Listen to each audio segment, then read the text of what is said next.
இப்படி ஒரு கேசரியை நீங்கள் இது வரைக்கும் ட்ரை பண்ணியிருக்கவே மாட்டீங்க.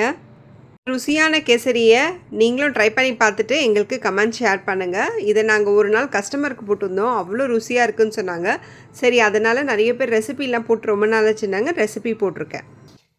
அரை முடி தேங்காய் எடுத்திருக்கேன். அதை வந்து குட்டி குட்டியாக கட் பண்ணிவிட்டு வெறும் கடாயில் லைட்டாக வறுத்து விட்டுக்கோங்க.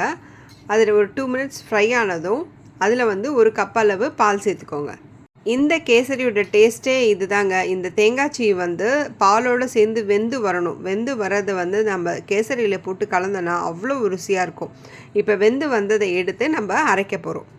ஸோ இதை நல்லா அரைச்சி நம்ம ஒரு பக்கம் வச்சிடலாம். அதே கடாயில் ஒரு 4லேருந்து 5 டேபிள் ஸ்பூன் நெய் எவ்வளோ வேணுமோ சேர்த்துக்கோங்க. அரை கப் அளவு ரவை எடுத்திருக்கேன். அதை நல்லா வறுத்துடலாம். அதை நல்லா வறுத்து எடுத்த உடனே இது கூடவே நான் வந்து அரை கப்லேருந்து 3/4 கப் சர்க்கரை போட்டுக்கிறேன். இதையும் கூட சேர்த்து மிக்ஸ் பண்ணிக்கிட்டே இருக்கலாம். ஸோ இது டைட்டாகும், லைட்டாக தண்ணி விட ஆரம்பிக்கும்.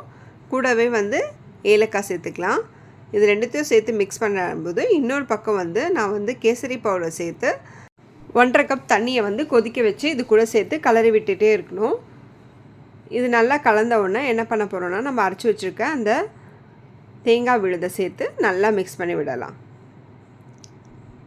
இது நல்லா மிக்ஸ் ஆகி வரணும்.